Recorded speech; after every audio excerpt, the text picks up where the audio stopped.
चलिए बच्चों, जैसा कि पिछली दो क्लास में हम लोग न्यूमेरिकल प्रैक्टिस कर रहे हैं, आज भी हम लोग कुछ क्वेश्चन देखेंगे, ध्यानपूर्वक समझेंगे क्या कहानी है। देखिए, पहला क्वेश्चन है how many gram of hydrogen in 90 gram of water. दूसरा है how many gram of hydrogen in 0.690 gram of H2O। तीसरा है how many gram of carbon in 220 gram of CO2। चौथा है how many gram of carbon in 338 gram of CO2। पांचवा है how many gram of carbon in 440 gram of CO2। और sixth है how many gram of hydrogen in 160 gram of CH4। ये आपको निकालना आना चाहिए, बहुत ही ज़्यादा जरूरी है। देखिए कैसे निकालेंगे।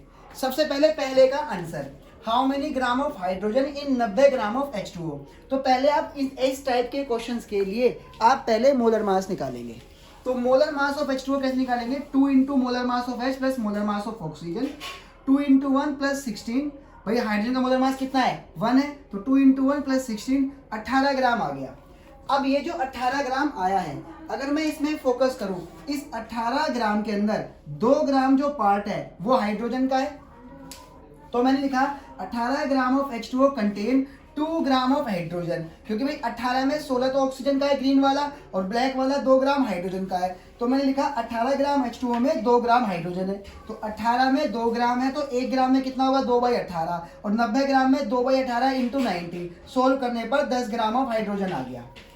इसी तरह से answer 2, how many gram of hydrogen in 0.690 gram of H2O।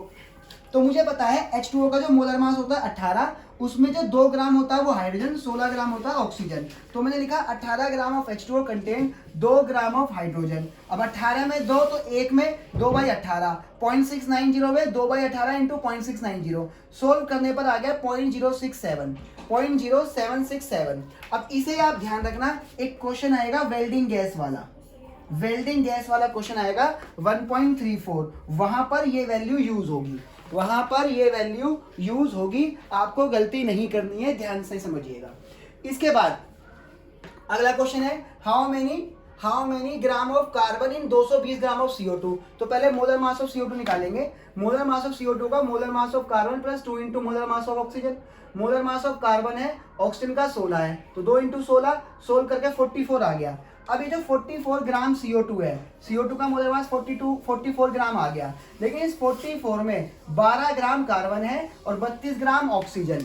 तो 12 ग्राम 44 ग्राम CO2 में कार्बन कितना है? 12 ग्राम। तो इसी को लिख देना है, 44 gram of CO2 contain 12 gram of carbon, यानी कि 1 ग्राम में 12/44। और मुझसे पूछा है 220 ग्राम में कितना होगा, तो 44 में 12 था, 1 में 12/44, 220 में मल्टीप्लाई, सोल्व कर देंगे तो 60 ग्राम ऑफ कार्बन आ गया। इसी तरह से 4 देखेंगे, how many gram of carbon in 338 gram of CO2। 338 gram of CO2 पर देखेंगे। सबसे पहले मोलर मास ऑफ CO2 कितना है? 44। उस 44 में कार्बन कितना है? 12। तो लिख दो 44 gram of CO2 contain 12 gram carbon, 1 gram CO2 contain 12/44। और मुझसे पूछा है 3.38 ग्राम CO2 में कितने ग्राम कार्बन होगा। तो 44 में 12 था, 1 में 12/44 था, 3.38 में मल्टीप्लाई कर दिया। इसको सोल्व करेंगे तो ये आ गया 0.9218 ग्राम ऑफ कार्बन, यानी कि 3.38 ग्राम ऑफ CO2 के अंदर 0.9218 ग्राम ऑफ कार्बन है। इस चीज को भी याद रखना, ये भी वेल्डिंग गैस वाले क्वेश्चन में आएगी। तो ये याद ध्यान रखना कि 0.690 gram of H2O contain 0.0767 gram of hydrogen और 3.38 gram of CO2 contain 0.9218 gram of carbon. ये दोनों बातें आपको याद रखनी है। पांचवा क्वेश्चन अगर मैं बात करूं तो मुझसे कह रहा है how many gram of carbon in 440 gram of CO2। तो आपको अच्छे से पता है 44 ग्राम में कितना कार्बन है? 12। तो 44 ग्राम में 12 ग्राम, 1 ग्राम में 12/44 और 440 ग्राम को मल्टीप्लाई कर दिया, तो ये आ गया 120 ग्राम ऑफ कार्बन। इसी तरीके से आगे के क्वेश्चंस भी देखेंगे 1-2 आप। जैसे 6 क्वेश्चन मैं आप सोल्व करने जा रहा हूं, आप बोर्ड पर नजर डालेंगे, ठीक है? देखिएगा अभी। अगर आपको 6 क्वेश्चन सोल्व करना है तो आपको 6 क्वेश्चन में बस एक छोटी सी बात को ध्यान में रखना पड़ेगा। पहले मोलर मास निकालना पड़ेगा, तभी आप 6 क्वेश्चन कर पाएंगे, अन्यथा आप 6 क्वेश्चन नहीं कर पाएंगे, ठीक है? देखिएगा जरा, मैं आपके सामने 6 क्वेश्चन है, मुझसे पूछ रहा है how many gram of hydrogen in 160 gram of CH4। चलिए पहले हम लोगों को निकालना पड़ेगा मोलर मास ऑफ CH4। तो मोलर मास ऑफ CH4 में कैसे निकालूंगा, ध्यान समझिए। मोलर मास ऑफ CH4 कैसे निकलेगा, molar mass of carbon plus में 4 into molar mass of hydrogen, यानी कि 12 प्लस में 4 इंटू हाइड्रोजन 1, यानी कि मैं इसको सोल्व कर दूं तो 16 ग्राम आ गया। अब मुझसे पूछा है एक कितने ग्राम हाइड्रोजन 160 ग्राम CH4 में होगा। तो मुझे एक बात दिख रही है, 16 ग्राम CH4 में हाइड्रोजन 4 ग्राम है, तो मैं लिख दूंगा 16 gram of CH4 contain 4 gram of hydrogen, यानी कि समझ गया। तो 1 gram of CH4 contain 4/16 gram of hydrogen. और मुझसे क्या पूछा, 160 ग्राम में, तो 160 gram of CH4 contain 4/16 into में 160 ग्राम ऑफ हाइड्रोजन। कट गया, ये आ गया मेरा 40, ये तो 10 हो गया, 40 ग्राम ऑफ हाइड्रोजन। ठीक, एक आधा क्वेश्चन मैं आपको और करा के दिखा देता हूँ, जरा ध्यान से समझिए। ये तो फिर भी थोड़े से आसान थे, मैं आपको थोड़े से टफ से करके दिखाता हूँ। एक क्वेश्चन मैं आपको और टफ करके दिखाता हूँ, देखिए ध्यान से समझिएगा।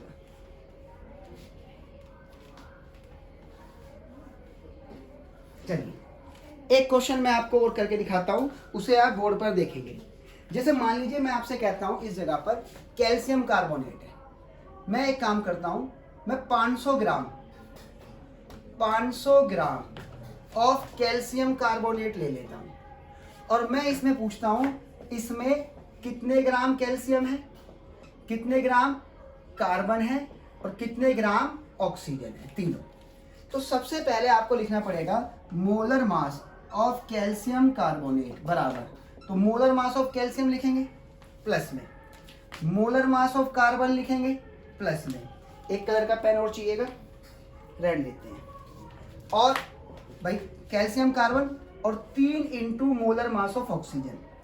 कैल्शियम के मोलर मास की अगर मैं बात करूं तो वो 40 है, कार्बन के मोलर मास की मैं बात करूं तो वो 12 है, ऑक्सीजन के मोलर मास की मैं बात करूं तो वो 3 इंटू 16 है, यानी कि ये मेरा हो गया कितना 40 प्लस 12 और प्लस 48। इसको सोल्व करने पर ये मेरा आ गया 100 ग्राम। अब मुझे बताना है 500 ग्राम में कितने ग्राम कैल्शियम, कितने ग्राम कार्बन, कितने ग्राम ऑक्सीजन। लगाएंगे यूनिटरी मेथड। तो सबसे पहले ध्यान से समझिए, सबसे पहले 100 ग्राम है, इस 100 ग्राम में कैल्शियम कितना है, इस 100 ग्राम में कैल्शियम 40 है, तो मैं लिखूंगा 100 gram of calcium carbonate contain 40 gram of calcium, 40 gram of calcium. बस समझ आ रहा है। तो 1 gram of calcium carbonate contain 40/100 gram of calcium. ठीक, और मुझसे 1 ग्राम में कितना कैल्शियम कार्बोनेट ये नहीं पूछा, मुझसे पूछा 500 ग्राम ऑफ कैल्शियम कार्बोनेट में कितने ग्राम कैल्शियम है। तो भैया 500 gram of calcium carbonate contain 40/100 into में 500 ग्राम ऑफ कैल्शियम, 2 जीरो से 2 जीरो गई, अब ये आ गया 200 ग्राम ऑफ कैल्शियम। डन। अब जरा दूसरा देखेंगे, अब ये तो मेरा आंसर आ गया 200। अब है क्या भाई, क्या कितने 500 ग्राम कैल्शियम कार्बोनेट कितना है 200 ग्राम कैल्शियम। अब कहानी ये है कितने ग्राम कार्बन, चलो ये भी निकालते हैं। अब मुझे पता है 100 ग्राम के अंदर 12 ग्राम कार्बन है, तो मैं लिखूंगा 100 gram of calcium carbonate contain 100 में कितना है 12 ग्राम ऑफ कार्बन। ठीक, तो 1 gram of calcium carbonate contain 12/100 gram of carbon. लेकिन मुझसे कितने पूछा है, मुझसे 100 ग्राम में कितना कार्बन ये नहीं पूछा, 1 ग्राम में कितना कार्बन ये भी नहीं पूछा, मुझसे पूछा है 500 ग्राम ऑफ कैल्शियम कार्बोनेट में कितना कार्बन। तो 500 gram of calcium carbonate contain 12/100 into में 500 ग्राम ऑफ कार्बन, 2 जीरो से 2 जीरो, तो ये आ गया 60 ग्राम ऑफ कार्बन। ठीक, अब मुझसे पूछा है कितने ग्राम ऑक्सीजन। अब दो रास्ते हैं, देखो कैल्शियम मेरा कितना आ गया, कैल्शियम मेरा आ गया 500 में मेरे 500 ग्राम कैल्शियम कार्बोनेट में 200 ग्राम कैल्शियम है, वहीं 60 ग्राम मेरा कौन है, कार्बन।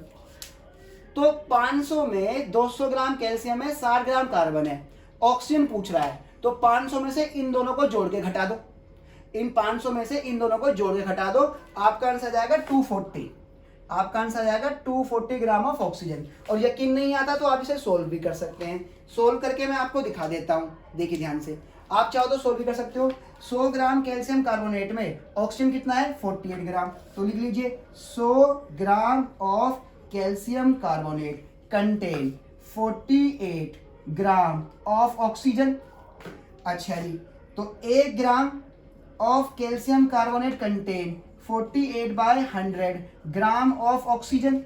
लेकिन मुझसे 100 ग्राम में कितने ऑक्सीजन नहीं पूछा, 1 ग्राम में कितना नहीं पूछा, मुझसे पूछा है 500 ग्राम ऑफ कैल्शियम कार्बोनेट में कितने ग्राम ऑक्सीजन, कितने ग्राम ऑक्सीजन, तो 48/100 इंटू में 500, तो सोल्व कर दो, 2 जीरो से 2 जीरो, इसे सोल्व करोगे तो 240 आपका आ जाएगा, क्योंकि 8 पंजे 40 और आप समझ जाओ, ठीक है ना। तो ये आपका कितना आ गया, ये आपका ऑटोमेटिकली 240 ग्राम ऑफ ऑक्सीजन आ गया।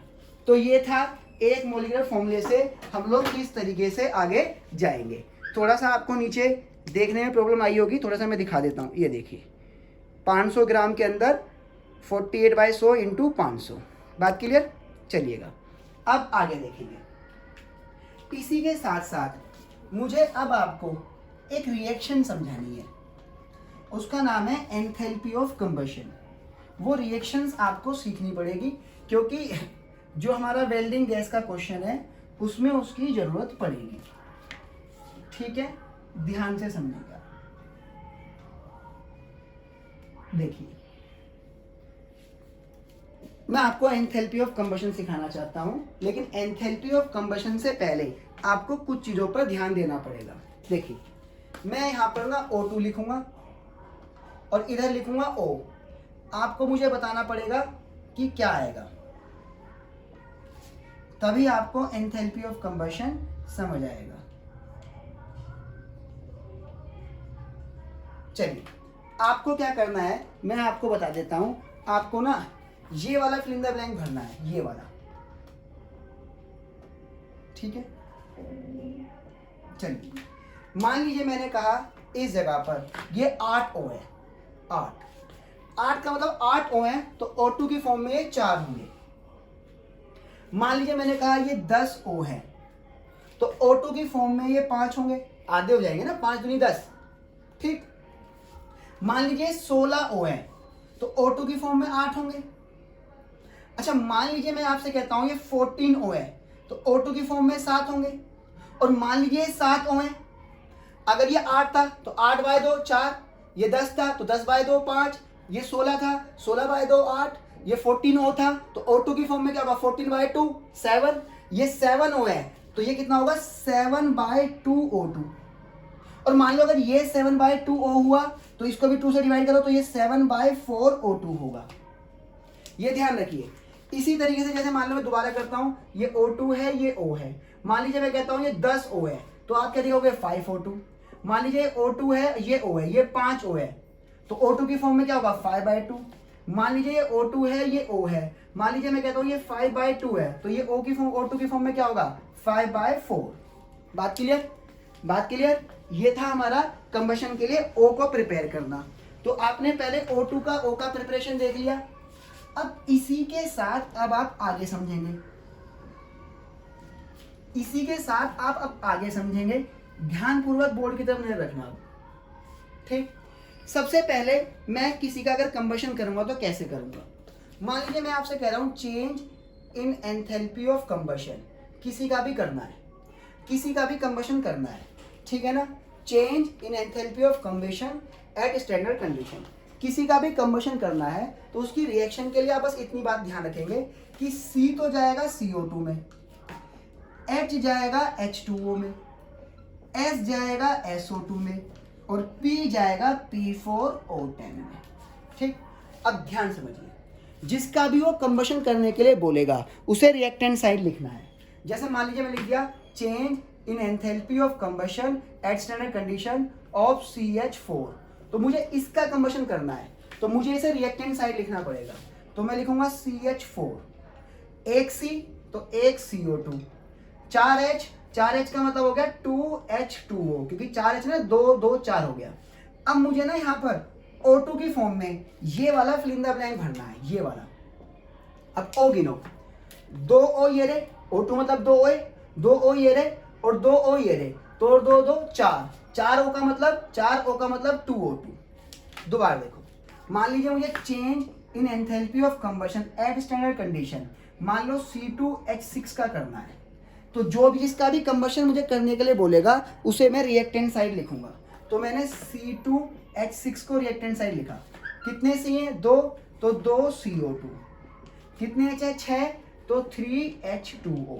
अब O गिनो, 2 दूनी 4, 2 दूनी 4 और 3 7, तो ये 7 O हैं। अब 7 O को O2 की फॉर्म में कैसे लिखेंगे? 7 O को O2 की फॉर्म में लिखेंगे 7/2, क्योंकि 7 O है और ये O2 है, तो इधर डिवाइड बाय 2 हो जाएगा, जैसे कि मैंने अभी आपको प्रैक्टिस में बताया था। इसी तरह से ध्यान से समझेंगे। मैं आपसे 1-2 क्वेश्चन और कह देता हूँ। देखिए, सपोज कीजिए मैं आपसे कहता हूँ इस जगह पर change in enthalpy of combustion at standard condition CH3SH है, तो जिसका भी कंबशन करने के लिए कहेगा उसे रिएक्टेंट साइड लिख लो। कितने C है? 1 CO2। कितने H है? 3 और 1 4, 4H का मतलब 2H2O, तभी तो 4H पूरे होंगे 2H22। अच्छा, एक S है तो S जाएगा किस में? S जाता है SO2 में, तो ये आ गया SO2। अब O गिनो, 2 2 2 4 और 2 6, 6 O है, तो O2 की फॉर्म में लिखना होता है यहाँ पर, तो 6 O को O2 की फॉर्म में 3O2। दोबारा से देखेंगे, मान लीजिए मैंने आपसे कहा C4H10, इसका कंबशन कीजिए, तो कितना है? C4 है तो 4 CO2। कितने H है? 10, तो 5H2O। O गिनो, अब इसको O2 की फॉर्म में लिखेंगे। यहाँ क्या O2 है? 4 दूनी 8, 8 और 5, तो 13 O आ गया। 13 O को यहाँ लिखो O2 की फॉर्म में, तो 13/2O2। ठीक, चलिए ग्लूकोज का कंबशन करते हैं। मान लीजिए C6H12O6 का कंबशन करेंगे। कितने कार्बन है? 6, तो 6 CO2। कितने H है? 12, तो 6H2O। अब O जोड़ेंगे, 6 दूनी 12 और 6 18, 18 O इधर है और इधर 6 O ऑलरेडी है, तो कितने O2 कितने ऑक्सीजन कम है? ये 18 है, ये 6 है, तो 12 ऑक्सीजन कम है। 12 ऑक्सीजन कम का मतलब 6O2। बात क्लियर? दोबारा समझेंगे। मान लीजिए मैं आपसे कहता हूं इस जगह पर C12H22O11 का कंबशन। कितने C हैं? 12, तो 12 CO2। कितने H हैं? 22, तो 11H2O। 11H2O। बात क्लियर? 11H2O। ठीक है, थोड़ा सा इधर कर देता हूं ताकि दिख जाए। 11H2O। अब जरा ध्यानपूर्वक देखेंगे इस जगह पर। अब O जोड़ेंगे, 12 दूनी 24 और 11, ये आ गया 35O, और इस जगह पर 11O, तो यहाँ 35O है। अच्छा, O2 के फॉर्म में O बैलेंस होंगे, यहाँ 35O, यहाँ 11, तो यहाँ 24O फालतू है। 24O फालतू का मतलब है 12O2। 24O फालतू का मतलब है 12O2। बात क्लियर? एक आधी रिएक्शन और देख लो। जैसे मान लीजिए मैं आपसे कहता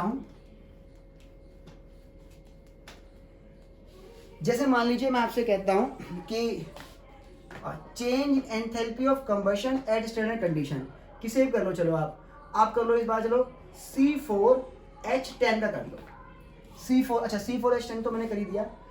C5H12 का कर लो। ठीक, अब देखो कैसे करेंगे।